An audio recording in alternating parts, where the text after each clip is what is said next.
I'm Carla Fitzgerald with Smith Micro Software. Today we're speaking with Dave Sperling, Chief Technology Officer at Smith Micro. We're going to be talking about Windows 8.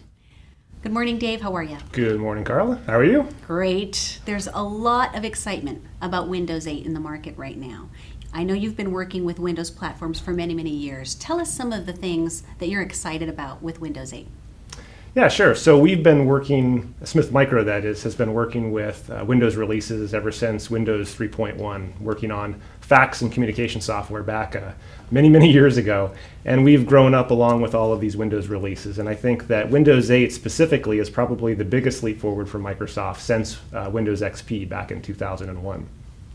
It provides a brand new touch user interface for both laptop and tablet users, as well as all the classic compatibility with all your favorite applications. So Microsoft's really taken a UI look and taking some of the cues from the Xbox and bringing them to a consumer platform and bringing all of this new touch UI to the Windows experience. Specific to mobile broadband, what are some of the things that consumers and operators might see that are different with Windows 8?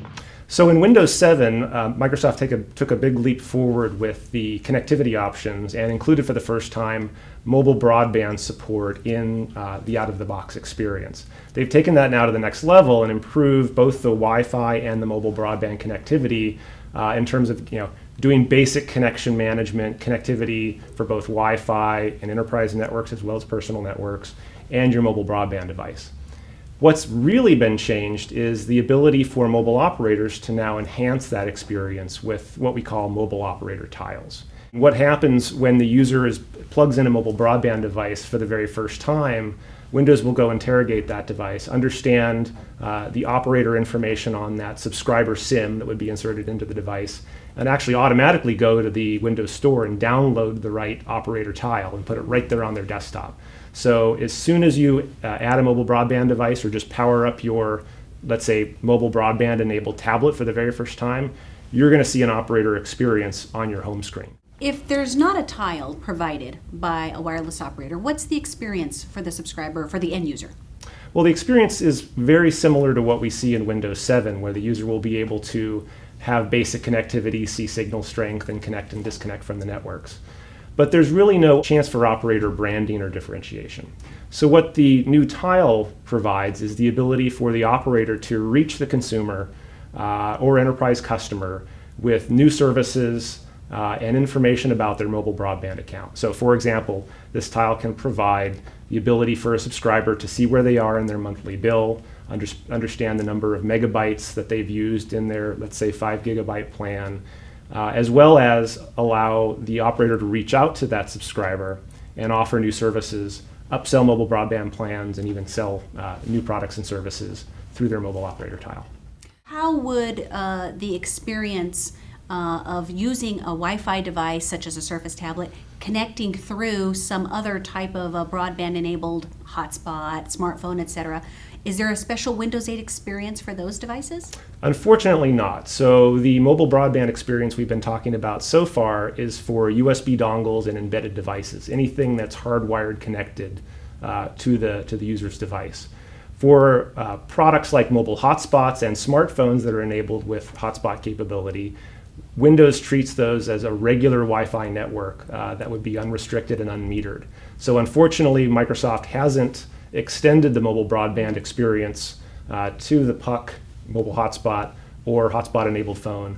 But those are some of the things that Smith Micro is working on. And what we've done with our work with SOTA and other technologies is to enable mobile hotspots with Smith Micro technology to then have those hotspots extend out and be able to communicate with the Smith Micro Tile application. And now we can treat mobile hotspots as a first-class citizen and as a mobile broadband device. And this is really important for mobile operators because they want to treat this increasingly large market of mobile hotspots just like they would a USB modem or embedded device. They want to have a subscriber experience. They don't want that subscriber to think they're connected through a unmetered, free Wi-Fi connection.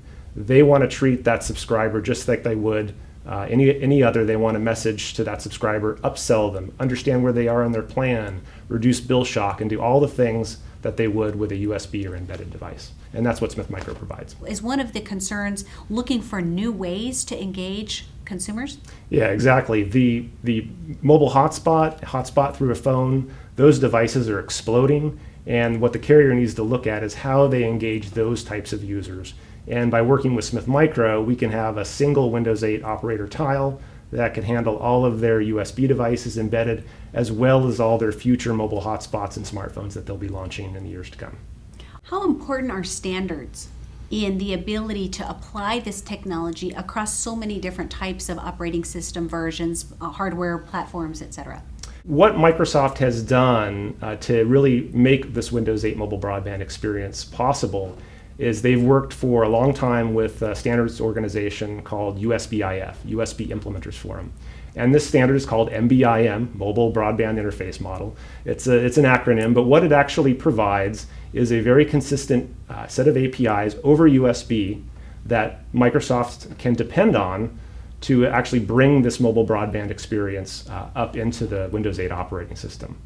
So this new standard is now emerging, and device OEMs now need to implement this new standard to be able to be Windows 8 certified. The beauty of this standard is that it allows the device OEMs to concentrate on their hardware devices, and the software side of things is taken care of by operating system vendors like Microsoft and products provided by Smith Micro.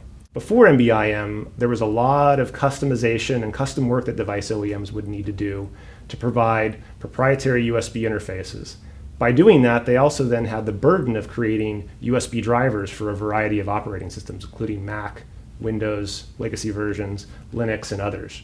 With MBIM, because the standards are now in the USB interface, the device OEMs no longer need to worry about proprietary set of APIs from their device, and they no longer need to worry about USB drivers for a variety of operating systems. Smith Micro is going to be providing support for MBIM devices and alternative operating systems like Windows 7, Windows Vista, and XP, as well as Mac OS X, and really alleviate the device OEM from doing software, and they can concentrate on their hardware. What are some of the ways in which having these new features available and extending these tiles and extending the experience for broadband, what are some of the ways that that's allowing operators to offer new business models? Smith Micro has embedded captive portal technology into our mobile hotspot product, and that enables carriers to push down certain experiences that will captivate and bring the subscribers to a landing page. This landing page can provide information about the subscriber getting close to their data plan, provide upsell opportunities for the user for not only upgrading to the next tier data plan, but also new products and services. And also will enable the carrier to not only reach the subscribers, but the subscribers' guests. So these mobile hotspots are not only used by the subscriber, but their business partners and personal friends, and it allows the operator to message to these potentially new subscribers as well. Operators are looking at ways to subsidize the cost of data through ad partners, through data sponsor models with large brands, even through kind of the 1-800 data concept. Are some of these things being looked at and being deployed commercially, or are these still just ideas? With our captive portal technology, as well as our ability to remotely manage this device, it really opens up a ton of new business opportunities for mobile operators to experiment and try new business models. Anything from ad monetization to search partners, as well as bringing new products and services, even ideas like sponsored data. All of these things are now possible because the tools are now available to the carriers on the mobile hotspot itself, and Smith Micro can also help bring that experience up into the Windows 8 tile. Why is it that carriers are turning to Smith Micro to help with this? Isn't this something they can just build themselves in-house? We have more than 10 years of experience helping carriers actually launch data devices into market, all the way back to early versions of Windows 2000 and Windows XP. It really takes a software ISV and a software partner experience in mobile broadband to bring these products to market. A very simple operator tile is nice, but it doesn't engage the user and work with the rest of the carrier backend services. You really need to find a partner like Smith Micro with a deep knowledge of mobile broadband and the new mobile broadband standards like MBIM to get the most out of the Windows 8 tile and to really set the carrier up for success in the Windows 8 world. We really feel that Windows 8 is going to be a great product for Microsoft and a huge launch. Operators really need to start looking at building their operator tile if they haven't already done so, and give Smith Micro a call and start working with us to bring that mobile experience and that operator brand out to Windows 8. It's a great opportunity for them to extend their brand to the next generation of mobile devices, and they need to really get started now. Thanks so much. You're welcome. That was Dave Sperling, Chief Technology Officer at Smith Micro Software, and we've been talking about Windows 8.